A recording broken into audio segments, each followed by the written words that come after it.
সারাটা রাত ধরে একদম ঝুম বৃষ্টি সাথে বাতাস ছিল। আর সকালে উঠে একই অবস্থা। তো যাই হোক, অনেক সকাল সকালে কিন্তু আমি রান্নাবান্না করতে আসছি। তো কি রান্নাবান্না করব, বৃষ্টি মানেই তো খিচুড়ি। তো খিচুড়ির কথা চিন্তা ভাবনা করে একদম সব কিছু গুছিয়ে নিয়েছি। এখানে হচ্ছে ভাজি কেটে নিয়েছি, আলু ভাজি, পটল ভাজি, আর হচ্ছে শাক ভাজি করব। আর এখানে কড়াই পাতিল লেপ দিয়ে নিয়েছি। তো আমি প্রথমে আগে চালটা ধরিয়ে নিয়ে একটুখানি চা করছিলাম, যেহেতু আমার গ্যাসটা ফুরিয়ে গেছে, এখনও আনা হয়নি, আনবো বেশ মানে কয়েকটা দিন যাক তারপরে আনবো। তো এদিকে আমি কড়াইয়ে চাটা করে এনেছিলাম মাটির চুলায়। আর মাটির চুলাতে চা মানে খেতে যে এমন একটা মজা, চা করতেও খুব ভালো লাগে। তো চাটা করে আমি হচ্ছে আলুগুলো ভাজি করে নিচ্ছি, কড়াইটা পরিষ্কার করে নিয়ে। তো হ্যালো সবাইকে, সবাই কেমন আছো? আশা করি ভালো আছো, আর আমিও ভালো আছি।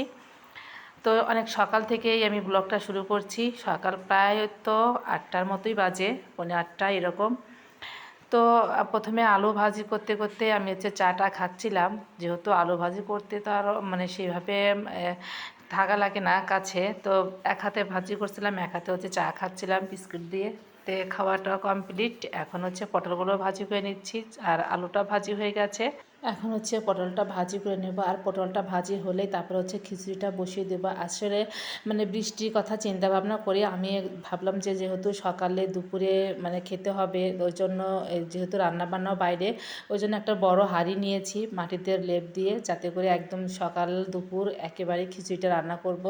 দুপুরে আর কোনো কিছু রান্না করব না, কারণ এই বৃষ্টির মধ্যে বাইরে রান্না করতেও ইচ্ছে করছে না। এদিকে গ্যাসটাও ফুরিয়ে গেছে, যার জন্য ভাবলাম যে এই বৃষ্টিতে খিচুড়ি খেতে কেউ মানে না বলবে না, সবাই শিকার হবে আর কি, খেতেও ভালো লাগবে। তো আমি হচ্ছে যেহেতু হচ্ছে কালকে একাদশী গেছে, আজকে হচ্ছে দ্বাদশী পারণের দিন, ওই জন্য মাছের ডালে খিচুড়ি নিরামিষভাবে রান্না করছিলাম। আর ডাল কিন্তু আমি অনেকখানি ডাল নিয়েছি, একদম চাল ডাল যাতে করে একটু সমান সমান হয়।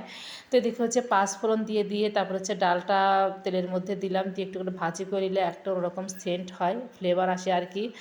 তো একটা হাঁড়িতে আমি হচ্ছে গরম জল করে তারপরে হচ্ছে এই ডালগুলো দিয়ে দিলাম হাঁড়িতে, কাঁচামরিচ দিয়ে দিয়েছি, লবণ দিয়ে দিয়েছি। আমি আগে ভাবছি যে ডালগুলো আগে একটু হালকা সিদ্ধ করে নেব, তারপরে হচ্ছে চালটা দেব।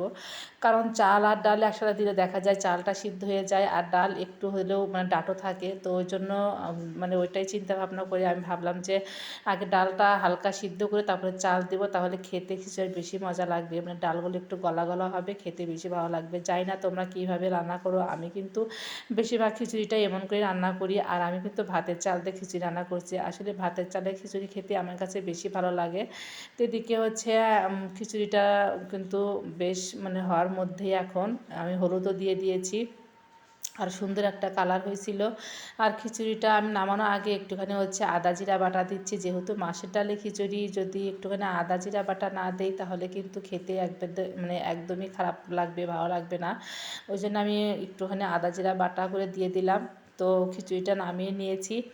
নামানোর পর এখন হচ্ছে আমি হচ্ছে লাল শাকটা ভাজি করব। আসলে অনেকে বলতে পারো যে খিচুড়ির সাথে আবার শাক খায় নাকি, খায় না, ঠিক আছে। যেহেতু আমি হচ্ছে খিচুড়ি রান্না করেছি, আজকে হচ্ছে পারণের দিন, পারণের দিন তো অবশ্যই একটু শাক খেতে হয়। ওই জন্য ভাবলাম যে সমস্যা নেই, একটু খিচুড়ির সাথে শাক খেলে কোনো কিছুই হবে না।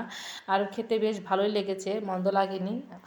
তো এদিকে হচ্ছে যে মেঘ তো সকাল থেকে ধরেই আছে, মাঝে মাঝে একটু করে ঝুমঝুম বৃষ্টি হচ্ছে আর কি, আবার থামছে। তো এখন হালকা ঝিরিঝিরি বৃষ্টি হচ্ছিল, খুব একটা বোঝা যাচ্ছিল না। এইভাবে সারাটা দিন কেটেছে। সবাই তো জানো, আমার মনে হয় সারা বাংলাদেশে একই অবস্থা। তো যাই হোক, এদিকে কথা বলতে বলতে আমি শাকটা সুন্দর করে ভাজি করে নিয়েছি। আর খিচুড়ির সাথে শাক ভাজিও কিন্তু মানে বেশ ভালো লেগেছে, যদিও আমি এর আগে খাইনি, আজকে ফার্স্ট খেয়েছি। তো যাই হোক, 3 রকমের ভাজি করে নিয়েছি। আজকে একদম সকাল থেকে দুপুর খিচুড়ি, একদম বড় হাঁড়ি ভরে খিচুড়িটা রান্না করেছি। আর খিচুড়িটা খেতে কিন্তু বেশ মজা হয়েছিল, কালার দেখে কিন্তু বোঝা যাচ্ছে। তো হাঁড়িটা ঘরে নিয়ে এসে একদম সকাল সকালই সবাইকে খেতে দিয়ে দিয়েছি। এখন কিন্তু প্রায় 9:45টার মতো বাজে। আমার রান্না করতে খুব একটা সময় লাগেনি, যেহেতু হালকা পাতলা রান্না। আর গরম গরম খিচুড়ি দেখা যায় যে একটু মানে খেতে ভালো লাগে। আর সাথে ঘি দিয়ে দিয়েছিলাম। তো যেহেতু ওরা মানে গতকাল সারাদিন ওরা তেমন কিছু খায়নি, শুধু রুটি খেয়েছে, ওই জন্য আজকে সকাল সকাল রান্নাটা করে নিয়ে আসছি। এটা হচ্ছে একটু দুপুরের মানে দিকে, তখন ঝুম বৃষ্টি হচ্ছিল। আর আমার কাছে আজকে অনেকগুলো জবা ফুল ফুটেছে। আজকে আর বৃষ্টিতে কেউ মানে বাসার ভিতরে আসেনি ফুল নেওয়ার জন্য। তো কি করা, ফুলগুলো অমনি ছিল। এই তো হচ্ছে আমার মানে বাড়ির পরিস্থিতি, চারদিকে একদম বৃষ্টি হয়ে সব কিছু ভিজে কি একটা একাকার অবস্থা, দিকে প্রচণ্ড বাতাস, মানে দরজা জানলা কিছুই ঠিক থাকছে না, শুধু বারবার মানে বাড়ি খাচ্ছে। এই তো অবস্থা, কিছু সময় লাগিয়ে দেই, আবার কিছু সময় কিছুতে হয়তো ঠেকলা দিয়ে দেই, এই তো অবস্থা। আর এই যে আমি খড়ি নিয়ে আসছিলাম, খড়িগুলোও ভিজে যাচ্ছে। তো যাই হোক, আজকের মতো এখানেই বিদায় নিচ্ছি। জানি না তোমাদের কাছে ভিডিওটা কেমন লাগলো, যদি ভালো লাগে অবশ্যই একটু লাইক কমেন্ট শেয়ার দেওয়ার পাশে থেকো। আর দেখা হবে নতুন একটি নেক্সট ভ্লগে। সবাই সে পর্যন্ত ভালো থেকো, সুস্থ থেকো, টাটা, বাই বাই।